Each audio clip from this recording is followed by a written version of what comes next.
Albert Awol, the voice of the jungle, broadcasting on the DVC to all points unknown. If you're within the sound of my voice, you're listening to Welcome Home Podcast on the DVC.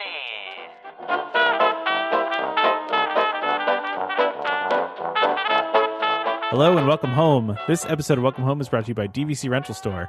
Thank you for joining us on episode 345 of Welcome Home, a Disney Parks and Vacation Club podcast. I'm Tom here. Trevor, how's it going, Trevor?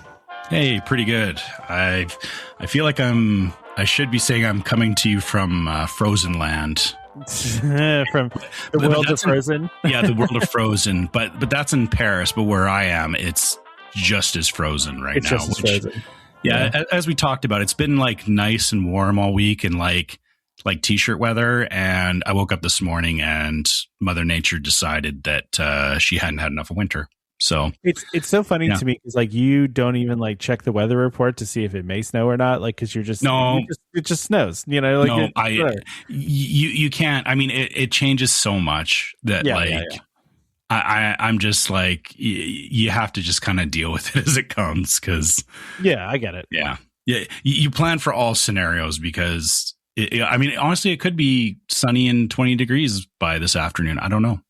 20 degrees Celsius. We should make that point. Yes, in case anybody doesn't realize. But hey, I mean, 20 Fahrenheit is still like it's pretty cold. Is that like -5 or -6? Something. I don't know. I guess I could look that up. Yeah, I don't know. I mean, it's below freezing, obviously. So, but I mean, it's still not that cold. No, it's not terrible. No, it's really not. Yeah, it's -6. Yeah, that's nothing. Yeah. That's still t-shirt weather. T-shirt weather. What? It is.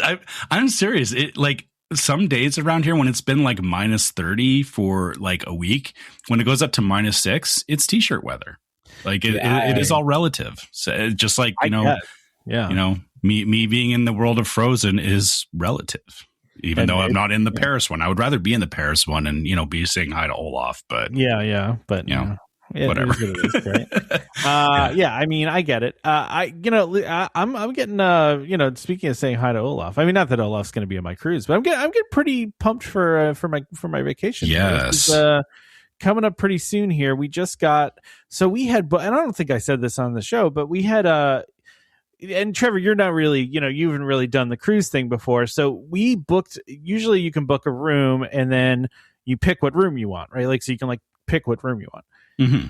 With this, we got a cheaper, it was cheaper because we basically let them pick the room for us. You became a filler spot. Yes, that's exactly right. That's why we got a discount on it because, they were trying to fill the ship, right? So when you do that, they just basically are like, well, we're going to pick the room for you. And it was like, oh, okay, cool, whatever. So we just got our room assignments. And luckily, we're going with another family and we had linked our reservations through Disney so that they were together, but we didn't know if our rooms were going to be anywhere near each other. But luckily we have rooms that are next to each other with a door in between. I can't think of the word for that right now, but lock off. So we can actually go in between them. But we're on the 10th deck. We're on deck 10 and we're all the way in the front of the ship. So like literally the furthest you could possibly go in the front of the ship. What's cool though about those rooms is that you can like look like right into like where like the captain is like, steering the ship, from when they're like docking and stuff like that. Cause they have like these little wings and like, you're really close to that. But also the quick service food, like, like the breakfast buffet and lunch buffet and all, and like the little quick places where you get like pizza and stuff like that are on deck 11. So you can actually just walk up, a short flight of stairs and you're at food. Nice. You don't have to deal with elevators, which I really like. Actually, because that was like we had that set up on our last cruise and it was really nice to just walk up that one flight of stairs and just, hey, there's food, look at that, like we didn't have to go far. So that was nice. I can appreciate that. I've had a hotel stay at Disney where we were right like above the quick service as well, and it was the same thing. It was like, oh, we're hungry, I'll just pop downstairs and grab food, I'll be back in 2 minutes kind of thing, right? And it was so I see where that that kind of convenience is certainly nice. And that, so sorry, you said that there's, you're overlooking like the captain or I don't know these nautical terms. All right, so like there's if you Google like the Disney Fantasy, right, and you look at it, so like, and all cruise ships really have this at this point. They have like these little wing stations, like basically the bridge where they're at. It actually extends off over to the side of the boat, because when they go to dock, they actually have like controls in this little wing station, and they guide the ship in from there because they can see better. They can actually like see down and look down and see the dock. Whereas if they were, in the middle, they wouldn't be able to necessarily see the dock. And so like these wings kind of extend all the way out, over like the furthest part out of the ship, basically. So yeah, if you Google that, you can see that. Okay. Sorry, remind me again, which ship are you Fantasy, on? The Disney Fantasy. Fantasy. Okay, let me find this. Disney Fantasy. Right. Very excited for the Disney I'm looking Fantasy. at a ship layout right now just to kind of... Yeah, I mean, even if you just like look at a picture, you can kind of see all the way in the front with like the tinted windows there. And how like there's like the part that goes all the way over to the water. So like, yeah, that's basically right where we are. So yeah, you go, and we've watched that before on the ship. Like we've watched like them, guiding the ship into the dock and taking it out, and it is kind of fascinating to watch. I mean, I like watching that kind of stuff. I think it's cool. But yeah, so listen, we're good with our room assignment. We're happy. I think it's good. It's I've also, though, Trevor, I don't know if you've watched anything. I've been watching. My wife's been making fun of me because my mom and my stepfather go on a lot of cruises, and when they're not on cruises, they spend their time watching YouTubers that go on cruises. Like, okay. You know what I mean? Like that's what they do, right? I mean, I watch people who vlog about Disney World when I'm not at Disney World because I'm not. There's nothing wrong with that, right? But with the adventure coming out, I was like, I kind of want to see what's going on. I want to see some videos around this, and I've been watching videos on it. First of all, the thing is insanely large. It's ridiculous. But that San Francisco street, the thing that you were geeking out over, is so cool, Trevor. Yeah, like, you should just it is. Dude, the videos of it are amazing. It's so cool. But there's one restaurant on there.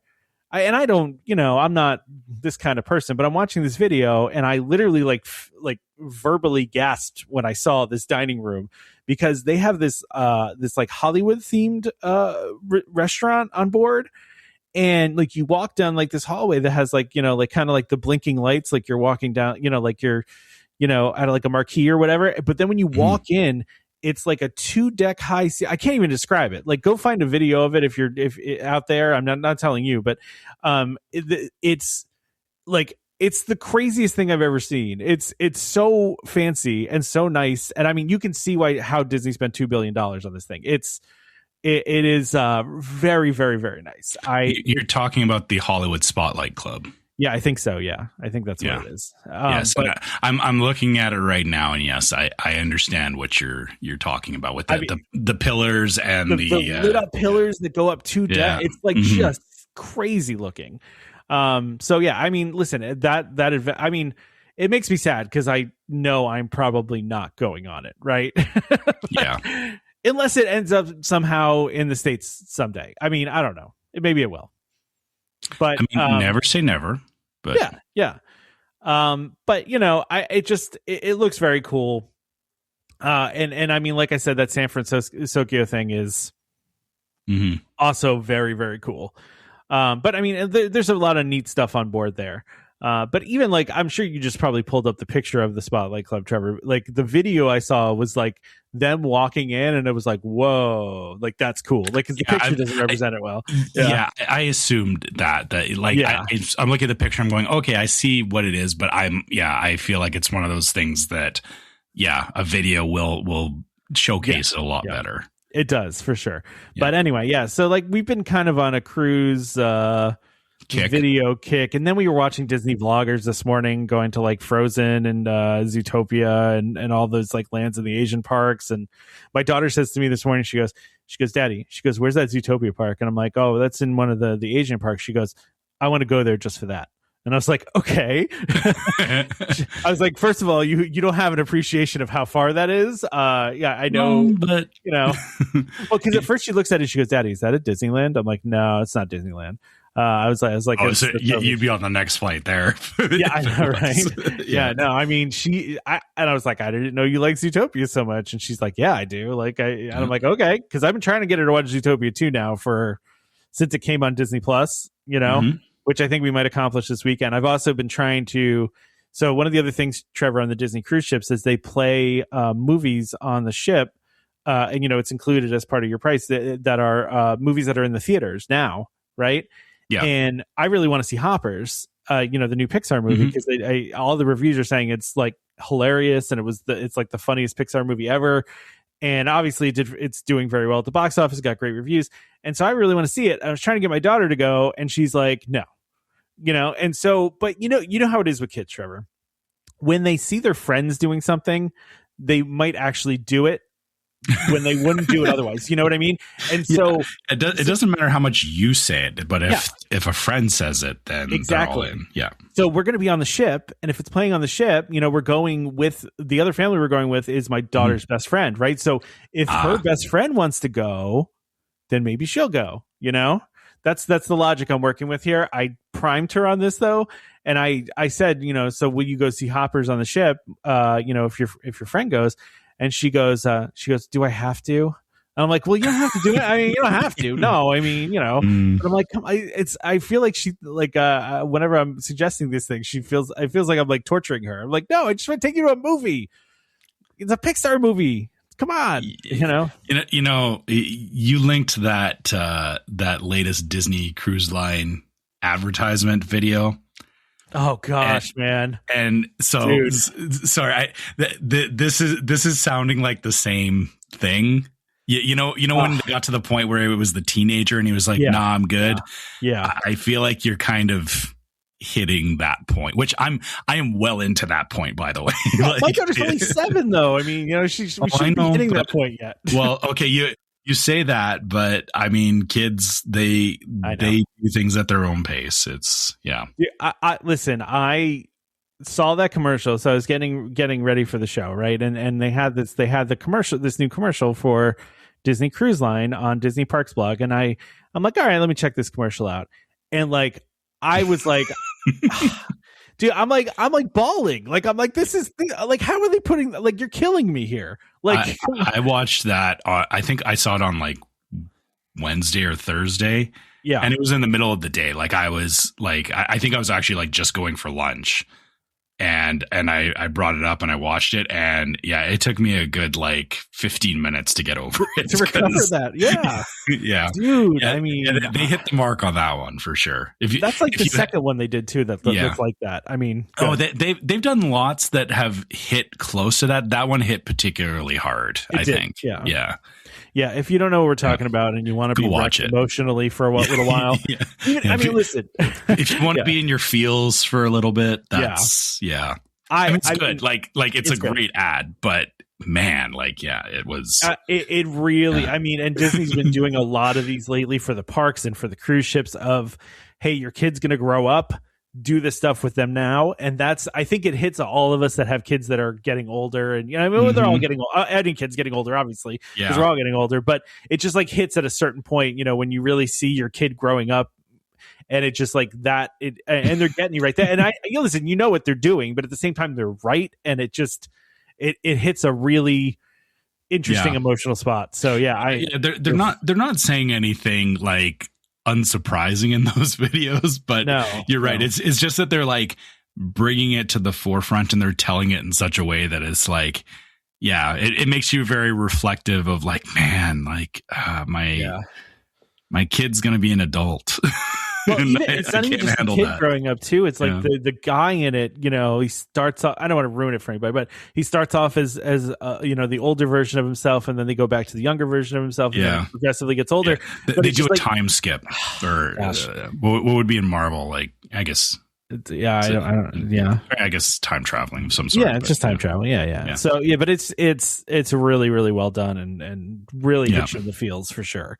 So anyway. All that, I don't even know where we are anymore.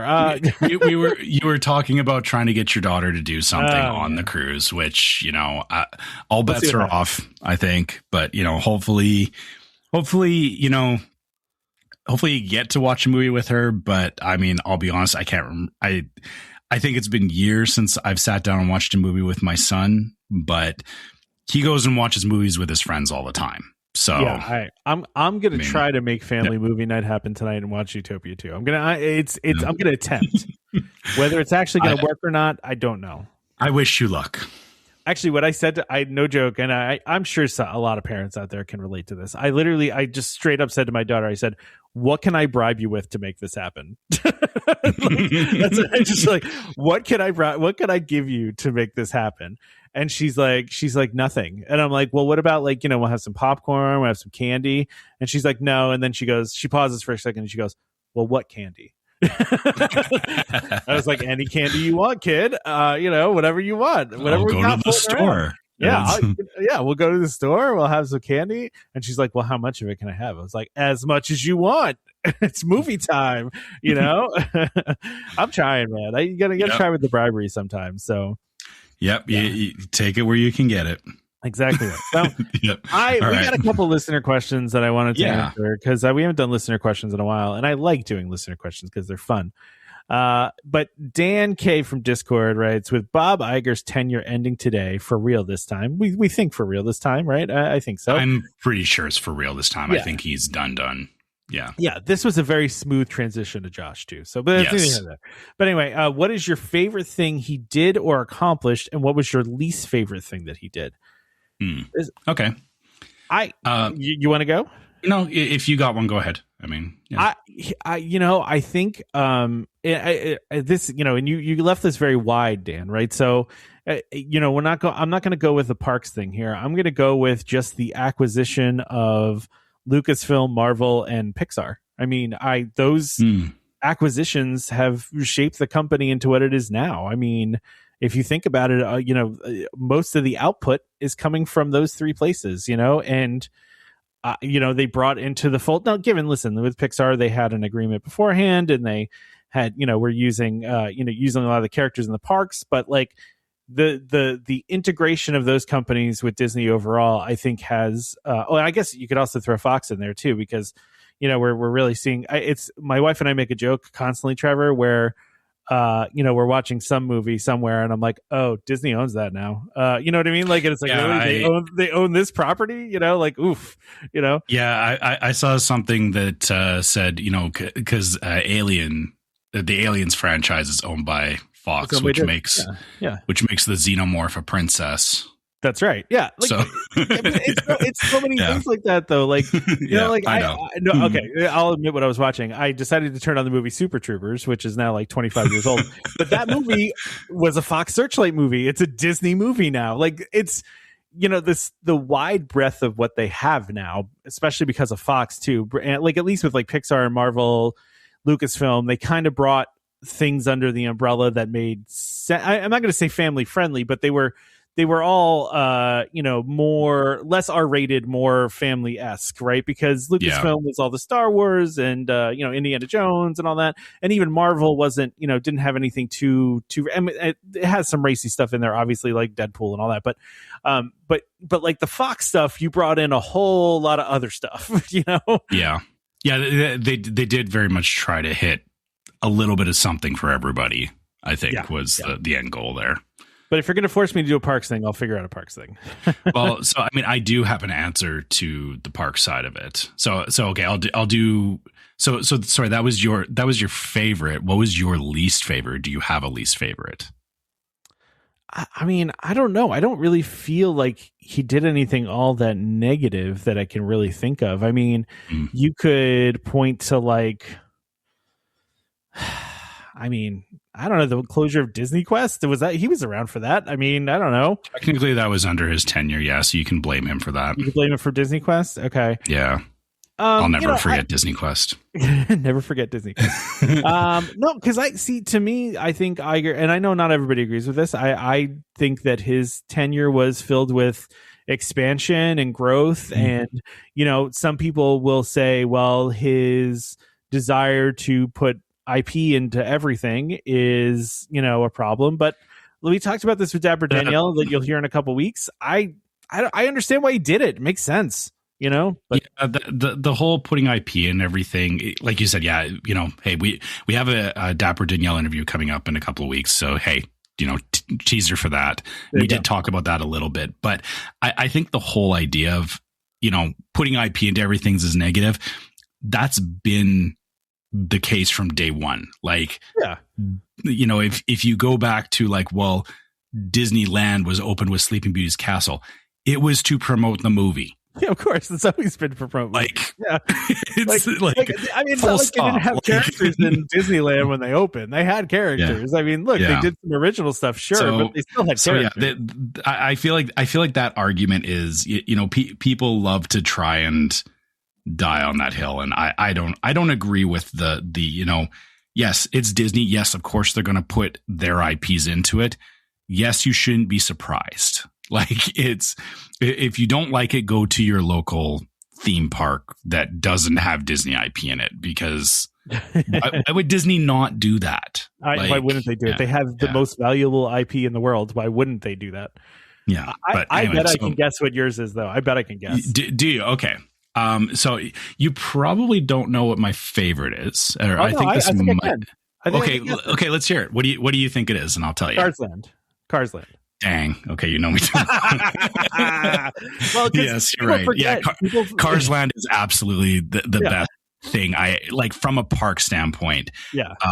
The most immersive land. It hit for me. It was at that perfect time. Talking back to our kids being at different phases in their life. It was at a phase in my son's life where he was really into it, so we were able to just really be into it and not have to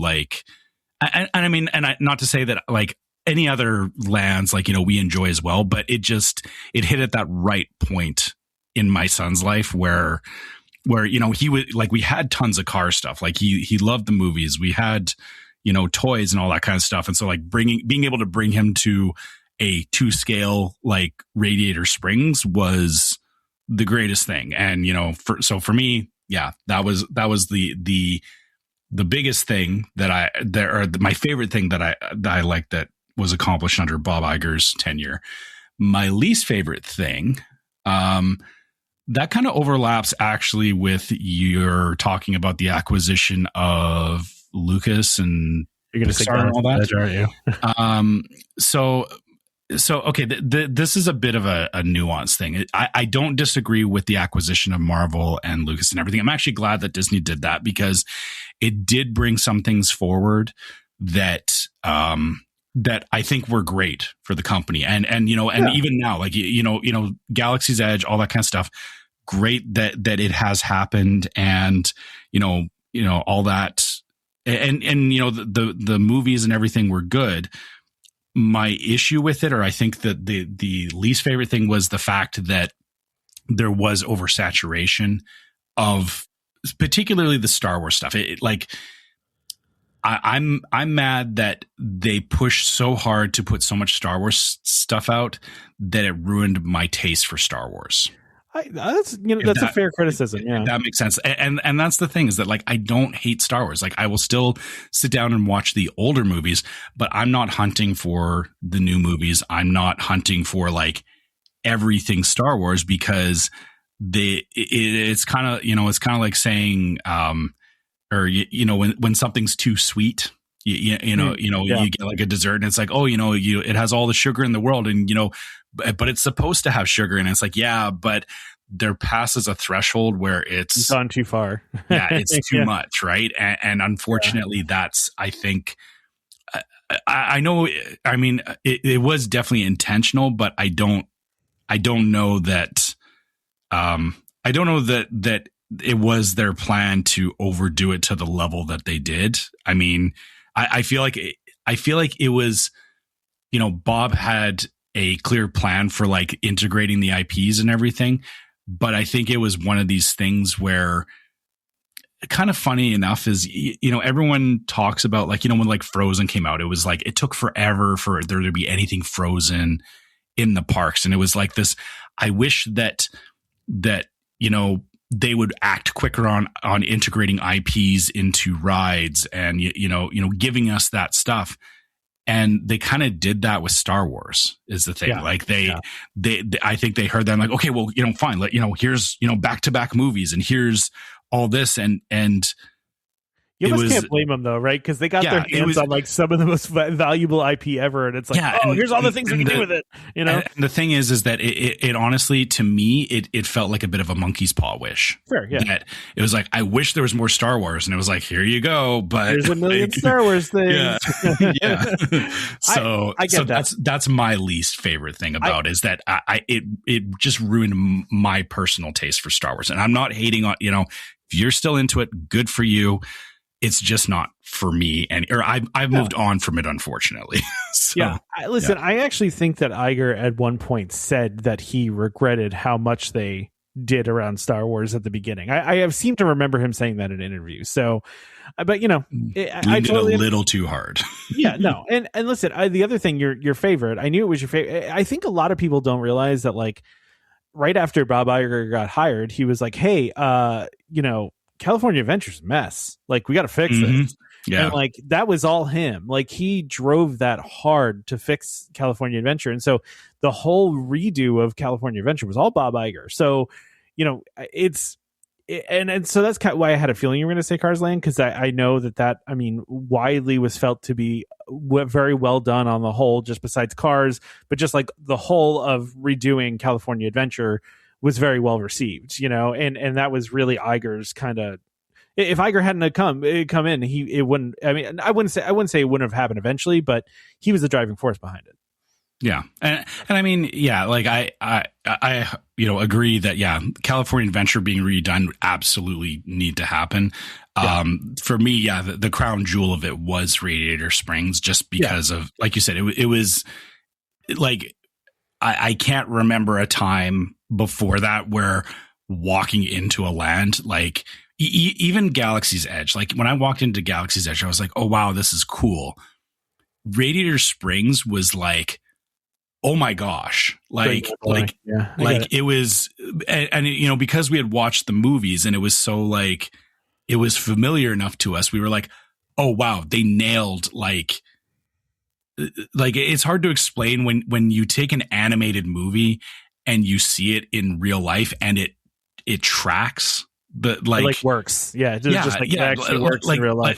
Like that's the part that was honestly mind blowing about it, was that it was like, oh, like I know it wasn't super outlandish as far as an animated movie went, but it was like, it was very unique and it had some very like interesting stuff to it. And it was like, oh, they hit it so well. Right. Yeah, and so that was why for me, it was, and like I said, and then, seeing my son's, my son kind of looking at it like, we're here, like this is are real? We seriously walking in here kind of thing? And I was like, okay, yep, okay, you got me.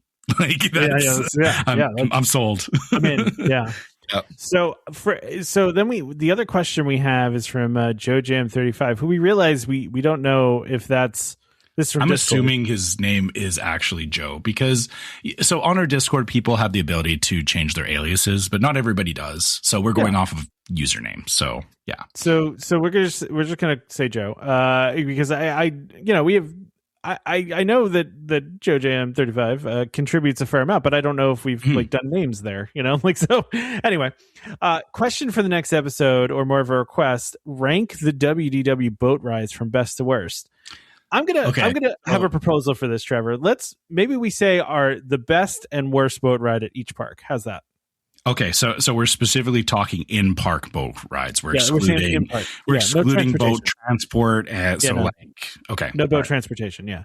Okay. So Magic Kingdom options are Pirates, It's a Small World, Jungle Cruise. I'm going to cross off Liberty Square Riverboat since that's not a thing anymore. Tiana's Bayou Adventure. Those are our options. Does a flume ride counts as a boat ride? It does, because it is specifically a log flume. But it's still a boat. It still floats sometimes. Sometimes they sink, but they just yeah. Okay. Counts. I mean, I feel like it has a ride system. Okay, fine. Yeah. You know what? Fine. You're right. It floats. Fair game. Yeah. Okay. All right. Okay. Okay. So between those ones, you're okay. I was just gonna say the best from my perspective, but now I have to go from best to worst. Ooh. No, you don't have to go best to worst. Let's just do the best and the worst. The best and the worst. Okay. Yeah, So for me, oh gosh. Okay. This is way harder than I thought because I'll do mine if you want to say. All right. Okay. Yeah. Go for it. Yeah. All right. I'm going to do Jungle Cruise as best. Okay. And I'm going to go Small World as worst. That's where we're at. And listen, when I say worst, I don't mean bad. I like Small World, but it's, to me, the least good of all of them. Fair. Okay. I guess, okay, for me, I think my best is Pirates. Pirates just hits a certain way for me. And I was wrestling between Pirates and Tiana's, but Pirates does win out just a little bit for me. Worst. Okay. All right, I'm going to agree with you. It is Small World, but I say it with a caveat. I don't hate Small World, but Disneyland's version of Small World is better than Disney World's version of Small World. Yeah, I don't think that's even up for debate. And really. It's and because of that, it is a. I mean, actually, and yeah, people are going to come for me because you could say the same thing about Pirates, but I mean, I just like Pirates overall as a ride is better as a boat ride anyway. And actually, okay, so fine. Yeah. There's no drop in Small World. So there you go. If you want to come for me, there's no drop in Small World. Right. Come find me. So for the rest of the parks, so Magic Kingdom had the most. So for the only other two that have it, Epcot and Animal Kingdom have boat rides, but Hollywood Studios is not. So let's combine Epcot and Animal Kingdom and do one whole list here, right? So between Animal Kingdom and Epcot, we've got Living with the Land, Frozen Ever After, Grand Fiesta Tour, Navi River Journey, or Kali River Rapids. Oh man, I got mine number one and number. Okay, yeah, and my last one here. Okay, if I'm going, do you want me to go mine first? Okay, I'm conflicted again, but for different reasons than the Magic Kingdom list. That's fair. Right. That's fair. Yeah. Okay. Yeah. All right, mine's easy. Number one. Living with the Land, baby.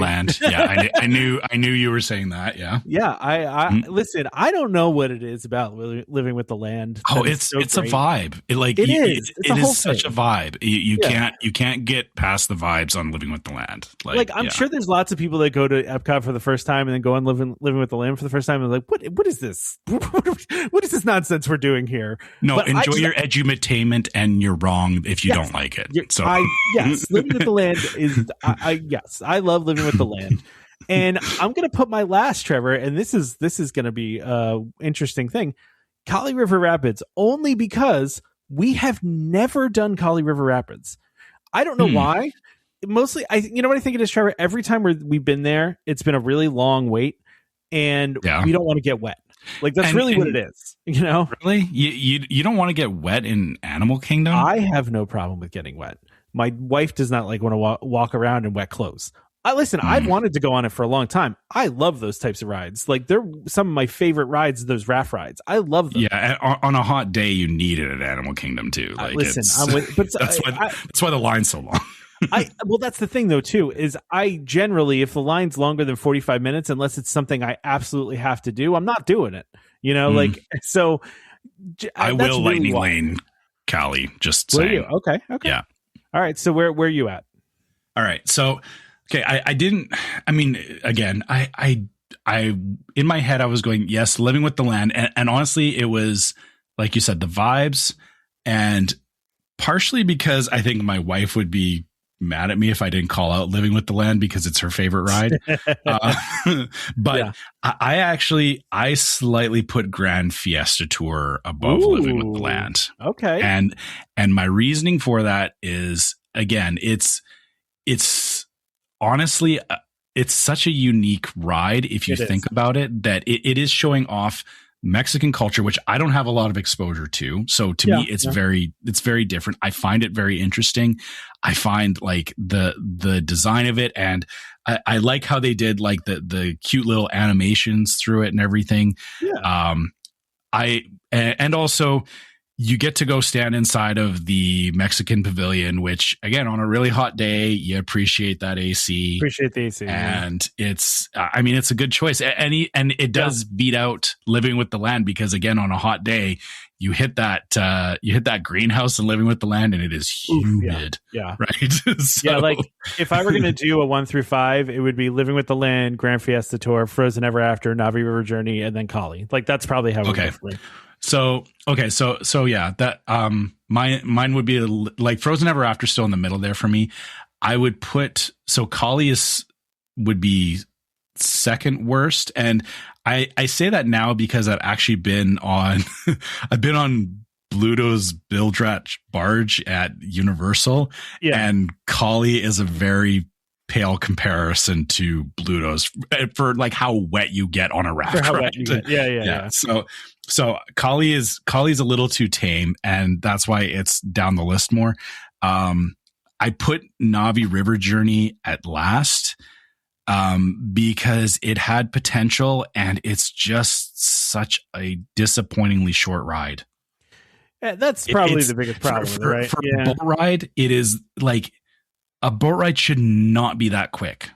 It's well done. It's really good. Yeah. It's just not long enough. It's the same thing as like Seven Dwarfs, right? Like Seven Dwarfs is a lot of fun, but it's just too short. Yeah. You know?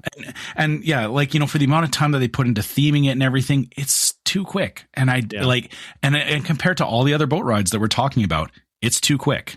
Yeah. Like fair. So that's why it's my worst. All right. Well, do we want to do our ad actually and then hop into this other news? Yeah. Okay. Okay, so this week our sponsor is DVC Rental Store. DVC Rental Store, a keyholder vacation company, offers magical vacations at incredible value. Save up to 60% off retail rates at premium Disney resorts. DVC Rental Store now includes deposits as low as 25% at the time of booking and a built-in cancellation policy for every reservation. And as always, DVC Rental Store pays out the most to members looking to rent their points. Want to learn more? Go to dvcrentalstore.com/welcome home or call 1-855-DVC-RENT. That's 382-7368. And when you speak to them, be sure to let them know that Welcome Home sent you. All right, Trevor. So we don't do Disney Cruise a lot, but I mean, we have been a little bit more lately, but you know. Yeah, we just spent like the first talking about the adventure, the show, talking about and my cruise. But I think it's, you know, it's valid. You know, I think we always agreed, you know, as long as it's stuff that we're doing, you know, it's fair game to talk about. So yeah, I mean, cruise ship talk is fair.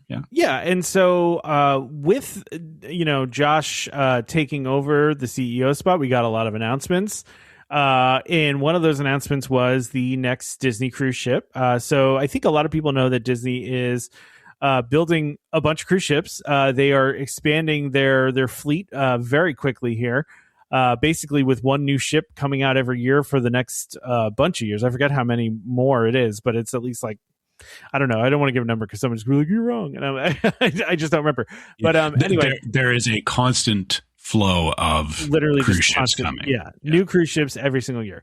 And so with that, they've announced what 2027's new ship is going to be, and that is going to be the Disney Believe, which when I saw it, I was like, well, duh.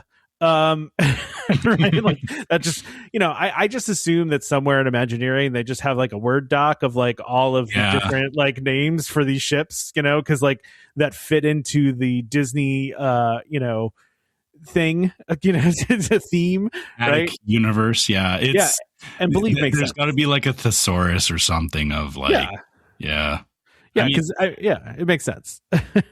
Like I feel like eventually you're going to be able to like do like all the lyrics from like Happily Ever After or something from the name of Disney boats. Yeah, just the Disney ships. Yeah. Well, and the thing that Disney does though that is, I think, a little bit different than the other ones is that they actually theme their ships along with the name, right? So like you'll like the Destiny like is themed around like villains and heroes and stuff, right?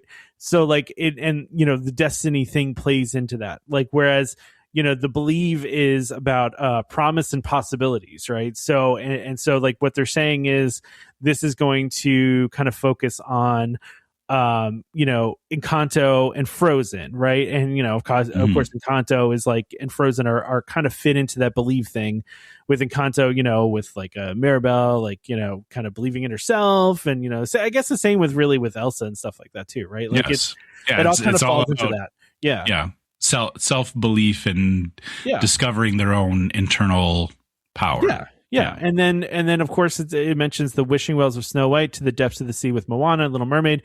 Those are all things that fit very well into the concept of believing in things, right? So, and listen, you could probably throw pretty much any Disney thing in there, and it's probably going to fit in. You can make it fit into the believing thing, But I think this is a good theme. We don't really know anything else outside of that, and that it's coming 2027, and it's the same class of ship as the Wish and the Destiny.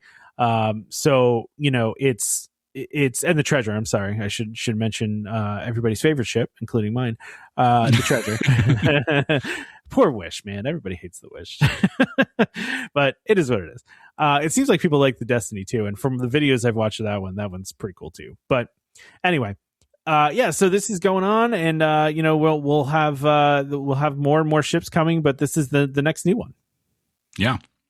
All right. So that it's funny you were just like listing off like the pros and cons of all these ships. I realized it does fall in the same sense to me as like people talking about like their favorite sports team. Okay. Where it's like you don't know what I'm talking about. I mean, obviously I do, like in the sense of like it's Disney stuff, but it's like, when people start talking about like, I like this goalie on this hockey team, or these players or whatever, and I'm like, your head just kind of goes bye. You go to your happy place. That sounds interesting, and I'm excited for you, but I don't have any frame of reference for what you're talking about, and that's fair. Yeah. Again, and that's not a you problem. That's a me problem. That's just me like trying to wrap my head around like, I've not been on any of these ships, so I can't even like you were saying like, oh well, the Treasure's better than the Wish, and I'm like, maybe I'll go on the Wish and I'll be like, hey, this is like the most awesome thing ever. Here's the thing: I have no actual personal opinions about the Wish. I am just relaying what I hear other people say, and right. And that's what I'm saying too. Is like I don't know what other people are saying, and I could walk in and be like, okay. Yeah. Probably would feel that way though, Trevor, because it feels to me, and I hope nobody takes offense to this, that the people that don't like the Wish are people that have been on the other ships before and don't like it in comparison to those, right? It doesn't mean it's not an amazing ship. It is in its own right. But like when you have the comparison, then it doesn't compare. I think that's really what it is. I think that's kind of a big challenge, and I mean honestly, we just finished answering a question about comparing boat rides. It's like comparing things is very it does sometimes diminish, like you said, all of these are good ships. It's just when you pit them against each other, yes, there are, for various reasons there's better and there's worse, but I mean, you're still going on a cruise ship. Listen, I agree. A Disney cruise ship that, they're very stunning when you go around. I mean, you think the detail is high, Trevor, in the parks. The detail on the cruise ships is crazy. Oh, I don't doubt it. I mean, just from looking at the pictures, like, I will admit, I occasionally see like pictures of the restaurants and everything. And I'm like, oh, that must be like something in one of the Asian parks. It's like, no, that's on a cruise. And I'm like, oh man, like one of these days, Trevor, one of these days you'll do it. I know you will. But anyway, I don't know how much we actually want to talk about this, because I don't want to say I don't care, but the Garden View Lounge tea experience it reopened to guests already at Grand Floridian, and so they did a little reimagining to the space for some little like tea parties and things like that. And it looks nice. It looks very Grand Floridian. It looks very tea. Mm-hmm. It looks very I don't know. It's very tea party. As we've said in the past, it's very top hat and monocle aesthetic. Like if you want to go and be fancy, you can go and be fancy here. Yeah, that's right. But yeah, like you said, cool. I hope you enjoy it. you'll never find me there. we gotta be careful with our fake British accents, Trevor, because we are like a top 25 podcast in the UK. So for travel, I have family from south of London. So okay, so you're allowed. I get it. Yes. So not to move on quickly, but listen, tea party's not really our thing, but I wanted to mention it because it is a Disney World thing, and I know a lot of people like to do the tea parties there and stuff like that with their kids. And I'm not going to say I wouldn't do it. I probably would with my daughter. She'd probably love such a thing. But I might be passing that time rapidly. I can't imagine a scenario where I would end up there right now. I shouldn't say never. I mean, I don't know what would happen, but like, just with the way my family is right now, no chance any of us would ever be like, let's go do a tea party. Yeah, exactly. All right. Yeah. So moving on, Josh D'Amaro took over the CEO spot officially from Bob Iger on March 18th. And they did this at the annual shareholder meeting, and they had a Q&A. And so Josh got some time to answer some questions. And something I think that gets asked every single year is, and something I just feel like I need to highlight is if we're ever going to get a Figment movie. Which, first of all, kudos to whoever keeps asking that, because I love persistence is appreciated. Yeah. But Josh said, and I quote, "I love the fact that there's so much adoration for Figment. He stood the test of time as a fan favorite, and he clearly continues to spark creativity and imagination across generations." And I think that's really cool. That's what he said. So Josh has already mastered the art of not answering a question. Oh yeah, like you really think you would be this far into it if you didn't know how to not answer to answer a question without answering the question? Yeah. No, listen, I mean, I know this was nothing, and, he didn't announce anything, but there's been rumors about a Figment TV series for a while. There was a Figment film that was in development. They just put out recently that that How Not to Draw short on Disney Plus, which I watched with my daughter and was really funny. I actually really liked it. And it was really a very fun way to use Figment. But if you haven't watched that, go check that out. It is on Disney Plus. It's also on YouTube. You can check that out. I'll have to look for that. I actually didn't realize it was on Disney Plus. So I'll have to let my wife know because she loves finding Figment stuff too. So yeah.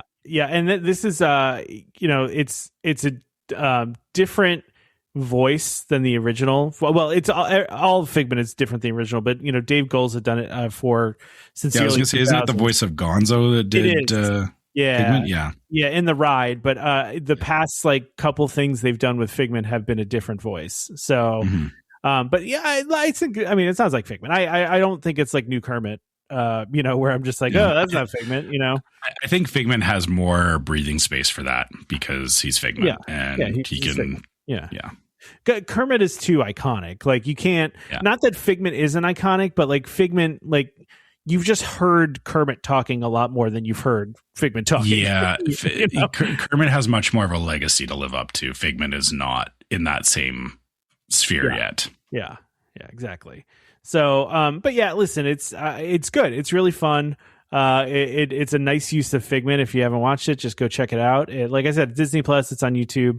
And it's really, really good. I liked it. But yeah, so there's no news here, really. The news is that he acknowledges that Figment is popular, which I think the only takeaway from that is that, if the CEO is aware of the fact that people like Figment, that means he won't be quick to pass up opportunities to utilize Figment. And hopefully, like you said, that means more than just merch in the park or, festival tied stuff.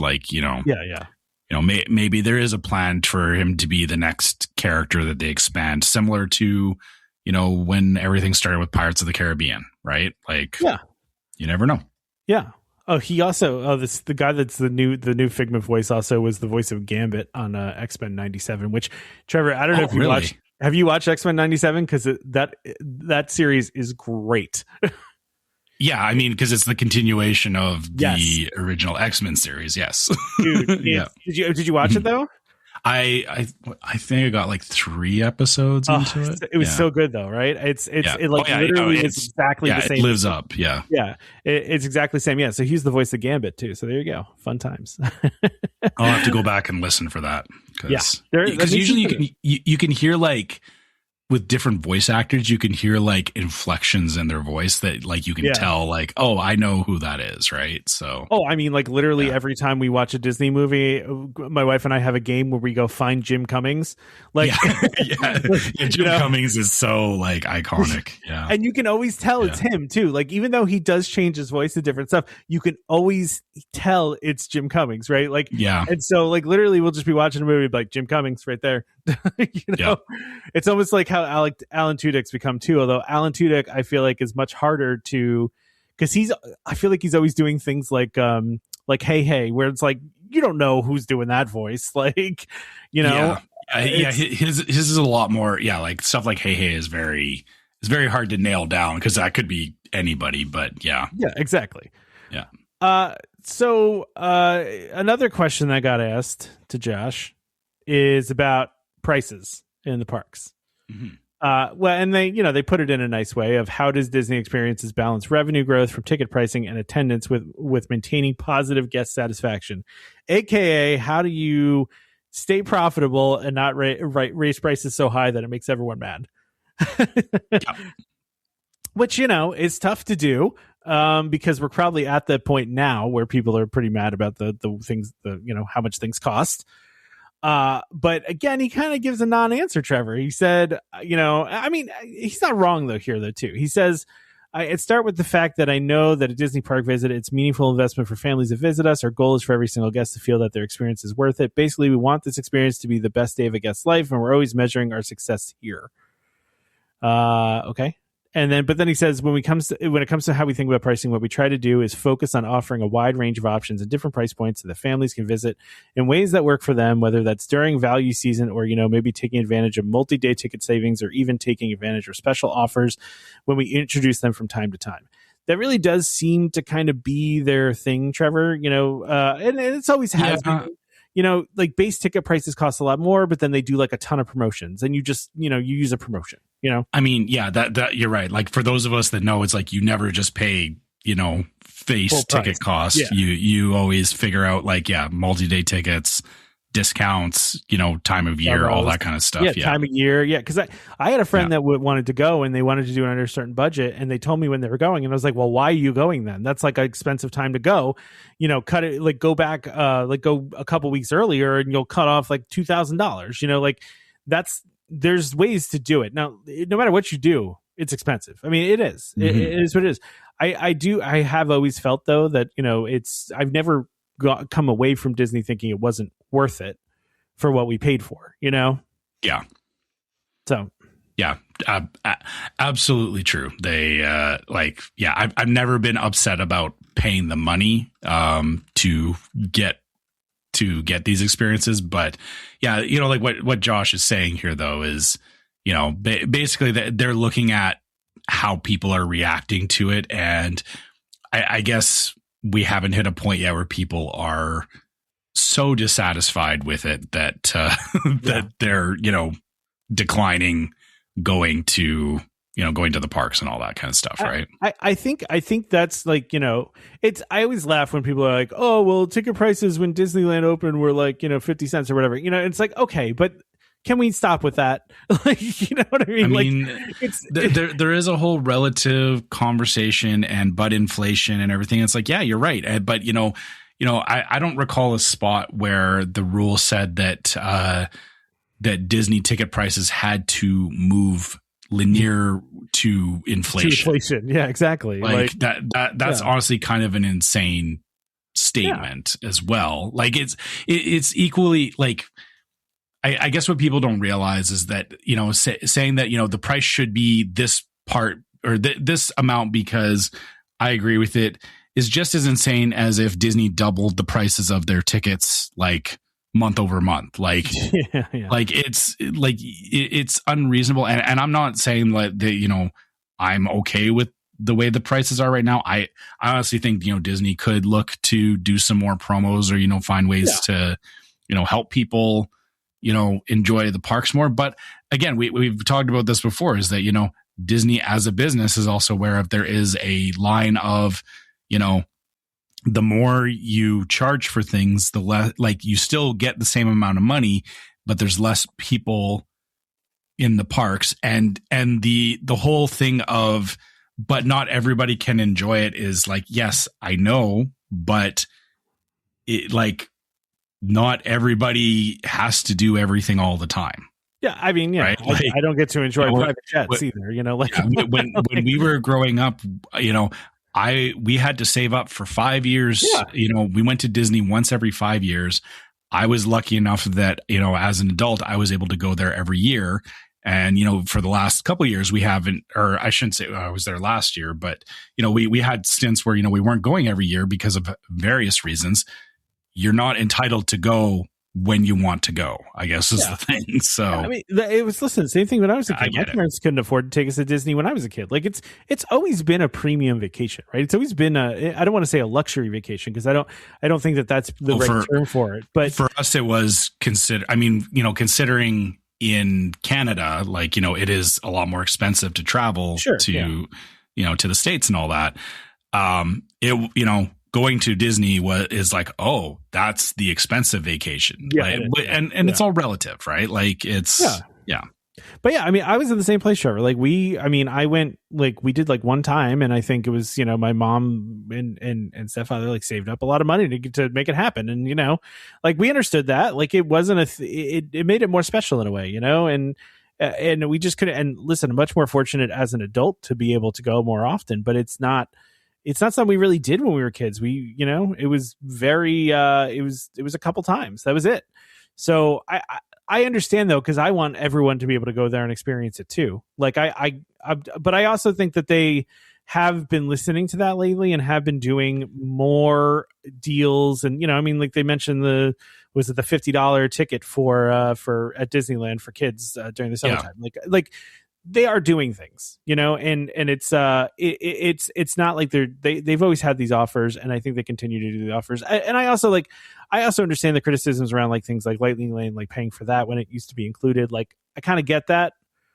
But I also have some different thoughts on why you have to pay for it. As I've never felt that paying for Lightning Lane was a pure profit play. I felt that they partly did it to lessen the usage of it. But that's neither here nor there. Yeah, go watch the Defunctland thing on it. Yes. You might change your opinion. And I agree with you there, is that, because when they finally killed FastPass, it had hit a point. Like, I remember those last couple of trips where it was like, if you weren't all in on like gaming the FastPass system, you lost. Exactly. Like, full stop. Like there was no option to be like, oh, I can just show up and experience this, and I don't need to know like that I'm going to be on Slinky Dog Dash at 1:45 today. Like, it's like, right. Like the fact that Lightning Lane is there still facilitates that, but it does level the playing field back to, not everybody needs to walk in the door and immediately have all of the knowledge of the parks in order to be successful. Yeah. And I think Disney acknowledged that to a point, that it was like, yes, putting it behind a paywall is a way to solve the problem. I'm not saying it's the best way, but it is a way to solve the problem. From a business point of view, it's a way to solve the problem and also make, incremental revenue, right? So for them, it's kind of a win-win for them. And, because they're making obviously that money off the fees for it, but also less people are using it. And so, and it actually also though helps with the standby lines too. If you have less people that are going in Lightning Lane, then you have, less people cutting the line, right? And so really it's a win overall for everybody who then, except for the ones that are paying for it. But, but even then you're paying for a service, you're paying to save time for yourself. Right. So, and then you don't see, I mean, I guess I have seen pictures of like occasionally people post wait times, and I can't remember which ride it was, but there was a 300-minute wait like in the last week or so because of spring break. Oh, was it really? Yeah, I can't remember. I need to go back and look, but yeah, there was somewhere in the park where it was or one of the parks had a 300-minute wait, which But again, the thing about that is it's like, that's a 300-minute wait standby. I mean, you could still potentially lightning lane that, but I feel like a 300-minute wait standby now feels different than how it did with the lightning lane or not with the lightning lane, with the fast pass, because before, if your wait was that long, you could like get into a queue and it would be like, oh great, I'll be up there. Like you would feel like I should be up there in like 20 minutes or something like that. But because they're stopping to let fast passes in, the standby queue never actually moved. So it's a weird perception thing, I think, that a lot of people don't think about, is like, even if I was in a queue where it's like moving slightly and it's still like, I would still never stand in line for 300 minutes. But even if you're constantly moving, that feels a lot better than you're stopped and there's like another line off to the side where people are constantly. It's the same as like, when you go to check out for your groceries and you're kind of like sizing up the cashiers. You get that one cashier that's like, they're just like, people are flying through and it's they're like, just like throwing the items across the scanner. Like six people get through and then you're in the other lane and, they're calling for like price checks and stuff. And you're like, I chose wrong. Right. Like I made a mistake here. Yeah. Yeah. That's how it used to feel. I feel that the current change, or the current way lightning lane is, it's not like that as much anymore. Yeah. If that makes sense. Yeah. Yeah.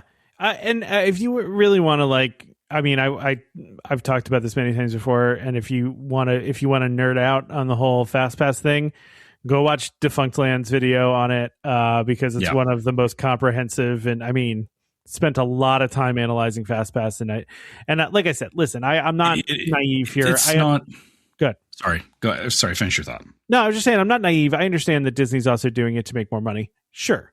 That's 100% true, but I do also believe it helps them with capacity as well. That's all. Yeah. All I was going to say about the Defunctland video is that it, like, the reason we say to go watch is like not to like, oh well, this will explain like lightning lane and like you'll be okay with lightning lane after this. I think I appreciate the fact that it explains the logic behind it, which for me, understanding the logic behind it makes it a lot easier to see when it's happening in real time. You're not quite so like subject to being like, oh, they're just doing this to like hurt me, or they're doing this because of reason X. Like you kind of start looking and going, okay, I see the logic, I see why it's happening this way, and I think that makes for a more chill experience across the board, is my opinion, because I'm not standing there getting angry about things that I shouldn't be getting angry about because I don't understand them. Yeah, right? Exactly. I think when you have more knowledge about something, you can gain more understanding, and then you're getting why they're doing things. Because sometimes these decisions can seem like, well, that's stupid. Why are they doing that? And then when you like really break it down and understand it, then you're like, oh, okay, well, I get it. That makes sense now. I still don't like it, and I still don't agree with everything that's happening. Like I definitely don't agree with a lot of the things that I see in the parks, but I'm more willing to, like, it plays into like, one, when you're in the situation, you're like, you can work through it without as much emotion, which I think helps. And then the other side of it too is that I'm also, because I'm more informed, I can make better decisions to decide whether I'm going to engage with those things or not. Yeah. Like, and if it's something that I disagree with, that's like, I understand what they're doing here. No, I'm not doing this. Right. Like I see some things. It's like, no, I see that as just a cash grab. And I'm not saying that this from like a, you're doing this to, screw me or anything, but it's like, no, I see you're making money off of this. Good for you. That doesn't work for me. I will not partake in this. Right. Like, I mean, I totally agree. Speaking of Lightning Lane, Trevor, he got asked about Lightning Lane, and he got asked about a question that a lot of people ask, which is, why are Disney World and Disneyland's Lightning Lane reservations so different? Disney World allows us to reserve at 7 a.m. regardless of if we're in the park. Why isn't that offered at Disneyland? And I feel like he gave a very honest answer here that makes total sense. Talking about logic and understanding why things make sense. I don't know if you want to read it. I can read it. Here, I'll try and give you the, okay, here we got the full answer. So I will do my best to recite this. So, all right. Walt Disney World and Disneyland they're obviously both incredible destinations, but they do operate in really different ways. And our lightning lane systems are designed to reflect how guests experience each of the resorts. So for example, in Disney World, our guests typically plan further in advance. They have more theme parks to choose from. And over in Disneyland, our resort is contained within a more compact footprint with 2 theme parks located side by side. There's a lot of dynamic flow between attractions and parks. Now, for guests to use Lightning Lane, our objective is the same regardless of which resort you're visiting. We want to offer a convenient and optional way to reduce time spent waiting in line and add flexibility to the day in a way that fits how each resort actually operates. And like everything, we're always evaluating guest feedback. We're looking at how guests use these products. We look at our operational performance and make sure that we're giving our guests the best experience we possibly can. So yeah, that is kind of, I think, you and I have agreed about this before, is that you can't, like, a lot of people go like, well, but Disneyland has X. Why don't they do it in Disney World? A lot of times it's because of, hey, Disney World is a very different park from Disneyland. And if you've been to both locations, you can see that. Like I've been to both, and I know you haven't been to both, but I know you paid enough attention that it's they are very different. You can't paint them with the same brush. And Josh acknowledges that. Like it's, you honestly, if he said, we're going to just unify everything across the board, that would actually show that he's not paying attention to what's going on in his parks. Yeah, absolutely. It makes total sense to me that they operate. I was just thinking to myself how weird it would be, Trevor, if Magic Kingdom, Epcot, Animal Kingdom, and Hollywood Studios were all next to each other and connected, and how nuts that would be. That would be insane. Yeah, you couldn't do it. Like, so you never been to the Esplanade in Disneyland, which is like the hub that connects California Adventure and Disneyland. But like that, the Esplanade by itself is like when you're standing there and you're like, oh, there's theme parks on either side of me. Having that with 4 theme parks would be insane. Like, but like, it's a cool idea, but I'm just like that would be insane. That's a lot of the reason why Disney World operates differently is because of that. I mean, when you have double the parks, really, if you really want to like include the water parks, you have, triple the parks, I mean, it's and it's a lot more, there's a lot more. I mean, it's a lot more daunting, and people go, not to say that people don't go to Disneyland as a destination, but like it's just different. It's a very, very different. And I think everybody knows this. If Disneyland and Disney World, the space between the parks is a huge part of this. And even just like the amount of resorts, there's so much more that you have to plan for a Disney World vacation. So why wouldn't you also be able to plan this thing? But also just like to his point, like how close all of the attractions are at Disneyland, and the fact that it's a more of a local audience and not, you're not getting the most of the audience there is locals, whereas most of the audience in WDW is tourists, right? I mean, yeah, of course you still have locals, but it's the mix is way further weighted tourists at Disney World, right? So, I mean, I think his answer makes total sense. I also understand why people are like, well, why can't everything just be the same? And it's like, do you really want that though? Yeah, do you really? I can speak from my own experience. Like when I think about how even I've done planning for Disneyland versus Disney World trips, like to your point, Disney World, we are looking a lot further out because it is such a bigger destination. It is. Like exactly what he's saying is like, you are planning months in advance. You are like, you can't roll up to Disney World, or like you can't roll up to Magic Kingdom the same way you would roll up to Disneyland and just like wing it. like you're right. Like the thing is Disneyland. Yes. Like I used the fast pass system when it was in Disneyland. I could see, using lightning lanes in Disneyland, makes sense as well with the way things are now. But, I also know that, like you said, getting around Disneyland is not the challenge that it is getting around Disney World. And so I don't the times that I've done both vacations, like the amount of planning that I've had to do even for just a single day is way different. And so to try and say like, oh, we're going to offer all the same things in Disneyland that we're doing in Disney World. Yeah, but it's kind of a waste because you're not doing things the same way, even though it is a similar park. And then also, not just the point of, yes, there is more local people there, but the way Disneyland is structured, the bubble is much smaller. And if I'm only there for like 3 or 4 days, because I spend a week in Disney World when I travel there because it's big enough to justify being there a week. When I'm at Disneyland, I'm there for, honestly, 4 days is pushing it. Like I'll be there for 4 days. And by the 4th day, it's like, okay, I could just sit in my hotel room because there's nothing I'm full up on what I've wanted to do. Right. So it's that scale does affect as well how you plan stuff out. Like it's so, yeah. I mean, it's like, I feel like people saying like unifying things between the parks, they're really not thinking about like, you're not even comparing apples to oranges. It's like apples to bananas. Like it's, apples to bananas. Yeah. It's like, it's true. I was just thinking like a weird, an even crazier combination. But no, because they're still in the same realm of like fruit, but bananas are very different from apples in a lot of ways if you think about it. Yeah, that is a fact. It's still Disney, but they're very different in a lot of ways. Yeah, no, that's true. That makes sense.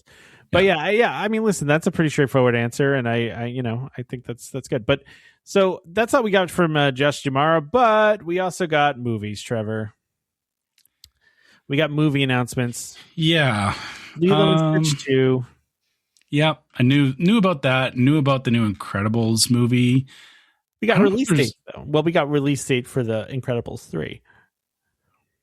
Oh wait, but this is in 2028 though, right? Yeah, Lilo and Stitch 2 is all the way 2028.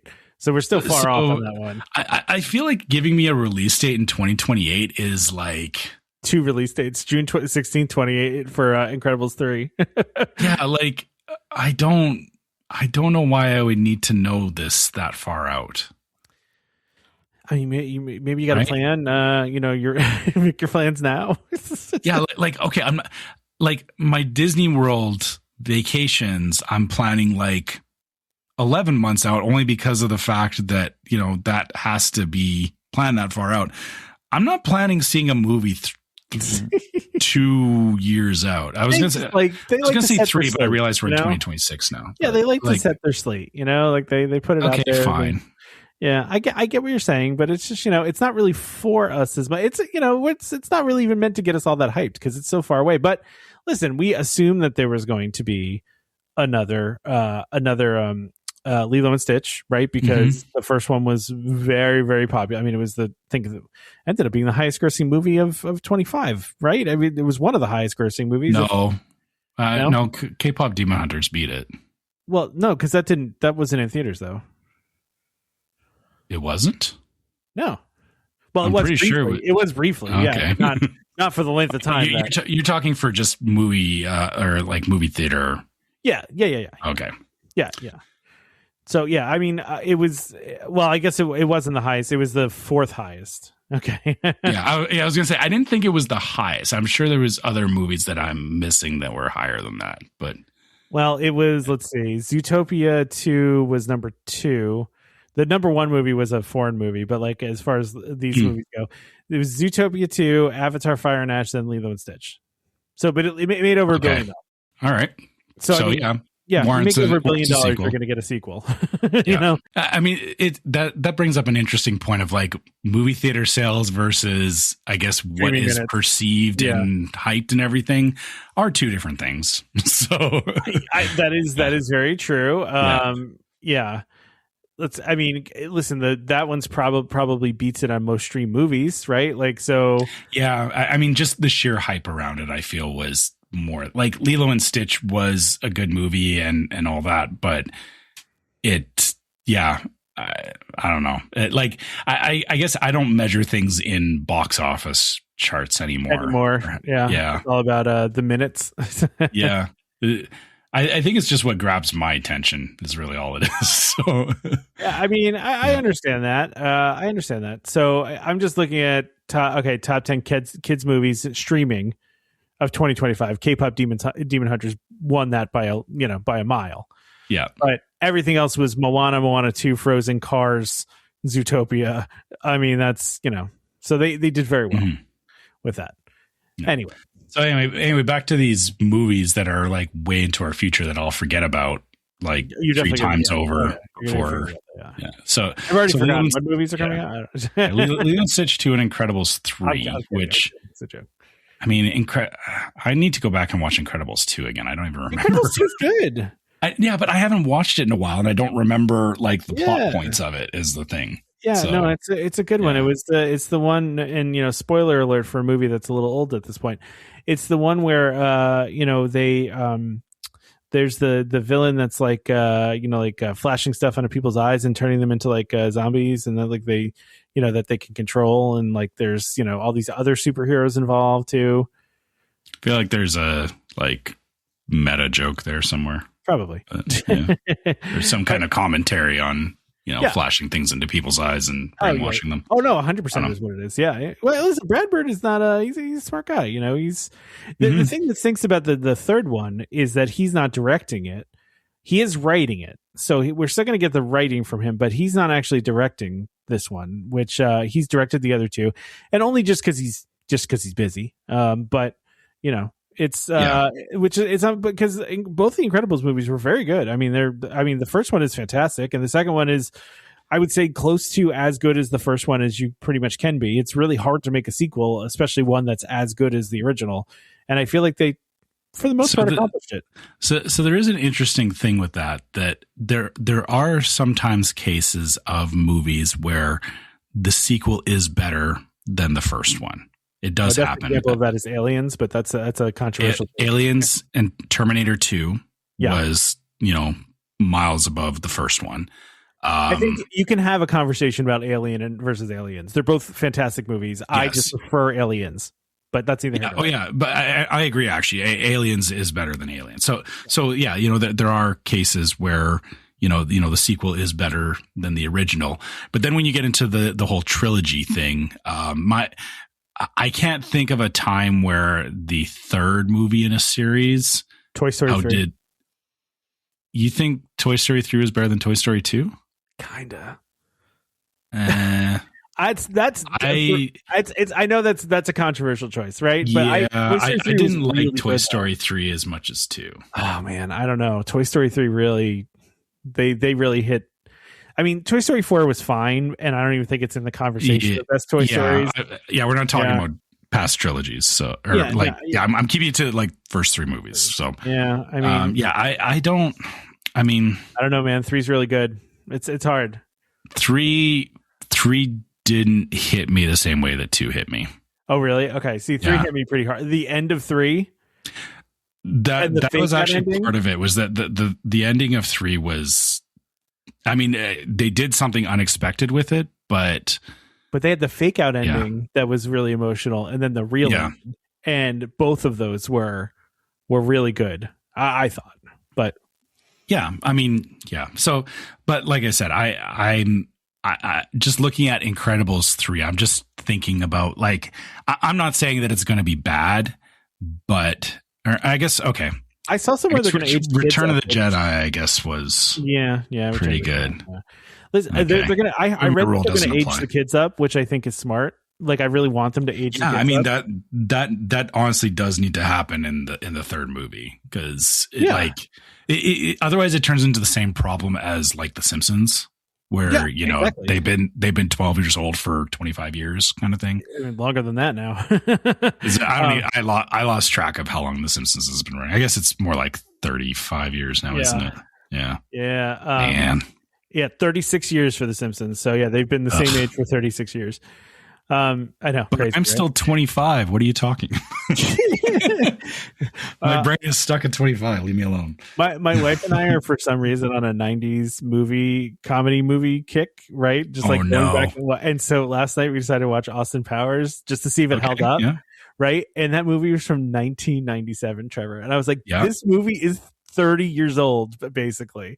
I'm like, how is this movie 30 years old? This is like, it hurt me deep. 97 was a good year. I have to admit. Yeah. There was a lot of good movies that came out in 97. And I'm going to say it mostly held up. Mostly. Yeah, I feel like some of the jokes wouldn't get a pass nowadays. No, definitely not. But yeah, it holds up. Same thing. I feel like the Naked Gun movies as well. Like, I want to watch one of those. Yeah, I mean, I love, like, Leslie Nielsen was amazing. That might be the next one on the 90s list. But again, like, Naked Gun was like, they were pushing some boundaries back then. Yeah, they were. Yeah. Yeah, and even more so now. It's like, oh, yeah. Yeah. But anyway, sorry. I know that was an aside, but I don't think we've had a rabbit hole this episode. So fun fact: Austin Powers not available on any streaming service. You actually have to rent it. Really? Huh. I know. Yeah. That's right. surprising. You think it would be available, but no, it's not. Yeah. Anyway. What were we even talking about? Do we want to just call it there? I think we were talking about movies. Call it there. Yeah. I mean, is there anything cool in the Shanghai 10th anniversary celebration you want to point out? I mean, I can't think of anything. We've talked. I'm pretty sure we talked about this before, like when they were announcing this. Yeah, it sounds right. I mean, the only thing that looks a little interesting is the Zootopia float. I would be curious to see what that looks like. They got all this food and stuff too. Yeah. So much stuff. Food. Are those carrots that are cut like Mickey heads? It looks like it. I assume those are carrots. Those are carrots cut like Mickey heads, Trevor. I wish we got that. Why I say this every time we look at stuff from Shanghai. Like, parks, yeah. I wish we had stuff like that. I think they're doing more of it. I think. Do you remember? I don't want to do another rabbit hole here, Trevor. I really don't. I don't. And I'm sure some people are going to remember this. And I could also be misremembering this, right? Because this was from childhood. I seem to remember going to. I think it was Liberty Tree when I was a kid. And when they brought the butter to the table, it was a full-on standing mold of Mickey Mouse of butter. Oh, really? I might be making this up, and I want someone to confirm this because so it looked like a figurine, like how you get like figurines of Mickey Mouse, but it was butter shaped into. Yes. Yeah, okay. I'm gonna see if I can find this on the internet somehow. Yeah, I'm curious what that Google search is going to look like. It's not no, and I remember when they did like just like medallion ones that were like punched with like Mickey, right? So they were just medallions, but I swear there was one that was like an actual like full on figure. Like I said, I might be making this up and I might be misremembering it and be thinking of just like the pads of butter with Mickey's face on it, but I swear I remember it was like there was this butter statue. Yeah. Oh, wait, look, I found it. You found it? Wait, the Garden Grill had it. Really? Apparently, yeah, a Mickey-shaped butter statue. Okay, now, hold on. Let's see if I can find a picture of this now. I didn't think Mickey butter was going to be in my Google search today. I think I found it. Oh my gosh, I found it. All right, this is a real thing. I remember I remember it looking cooler than this, but oh yeah, okay, I remember it looking cooler than the picture I just sent you. But I mean, yeah, full on stand up statue. This person posted that this was from 1998, so I'm really calling back to the 90s here. But I appreciate it. Yeah. See. I guess I'm not losing my mind. That makes me happy that I'm not going crazy because I was like, I swear I remember this. Yeah, it's such a funny thing to think about now that, like, you know, I know we talk about like the stuff from Shanghai. It's like, oh, I wish they would do this more, but it's like, also, do I want like a little like? Do I want to chop Mickey's ear off to butter my bread? Do I want a little standee of butter made of Mickey that I'm going to mutilate in order to butter my waffles. Well, yeah, I mean, that's okay. So yeah, I even just found an article from allears.net about this too. So yeah, this was they say there was actually a time where they used to serve you butter that looked like Mickey. Yeah, and it was a full body Mickey figure, and they also have a picture of it. And yeah, Trevor, you would lop an ear off. Okay, you'd be like, all right, it's time to butter my bread. I'm going to cut Mickey's ear off. Yeah. Yeah, I see why that doesn't quite work. I mean, I thought it was awesome. Yeah, I'm not saying it wasn't awesome. And just and then right. Yeah. Well, that's a rabbit hole. We're gonna stop there. Well, listen, if you remember the Mickey shaped butter statues, drop us a comment or whatever, an email. I don't know. There's got to be other people. Anything like that, I know that there's things that people experienced at various points in history at Disney that it seems like a hallucination, but it really wasn't, or like it's unbelievable that things happened. So there's definitely. There has to be a lot of those things that I'm just not really, and I'm not really thinking through it. That was just a random one that I remembered where I was like, oh man, that was so cool. Cause I remember like that from my Disney vacation. I remember sitting at the table and they brought the butter and I was like, whoa, they made Mickey out of butter. Like, this is so cool. Like, you know what I mean? Like as a kid, that's like the coolest thing that you could ever see, Yeah. I mean, I would have been thrilled for that as well. We never got to do sit downs when I was a kid, unfortunately. So I would have never seen anything like that. Yeah, I only ever, actually, sorry, that's not true. The only sit down we did was, was it Blue Bayou? I think we did Blue Bayou once. Okay. Yeah. But, and again, that like Blue Bayou is its own thing. Like it's not like a typical character meal or anything like that. Yeah. I don't even, I think this was at Liberty Tree, but it might have been somewhere else. I don't know. I felt like they were doing it across property because we didn't do a lot of those. Probably. Yeah. Like we didn't do a lot of that either, Trevor. So I don't know. Yeah. I feel like it's one of those things that they would have had like a mold somewhere and it's like, yeah, they would have been like mass producing these for all of their restaurants. Because I mean, why wouldn't you honestly? Like, I mean, maybe that's something you need to talk to Josh about. Is when are you bringing back the Mickey butter? Yeah, Josh, where's my Mickey butter at? I know people want Figment, but when are you bringing back the Mickey butter? Yeah. Well, listen, tell us if there's any of those weird things that you really miss. Because I'm sure there's and don't say the birthday cake castle. We all know. Some of us love the birthday cake castle. Not all of us do though. But it was a thing. Yeah. It was a thing for a moment. But anyway, let's wrap it up, Trevor. Yeah, I think we're good. I think we've done what we need to do here. Yeah, I think we've done what we need to do. Yeah. So yeah, for any questions you guys have about things we talked about on the show, or if you want to share your own trip reports or anything like that, you can always find us at our email address, which is welcomehomepodcast@gmail.com. You can also reach us through our website, which is welcomehomepodcast.co. You can hit us up on there through the contact us link. It'll say it's the same thing. It sends an email to us. So you can always find us through those two avenues. You can also find us on various social media platforms. So we're on Facebook as Welcome Home Podcast. We're on YouTube as Welcome Home Podcast. We're on Instagram as Welcome Home Pics.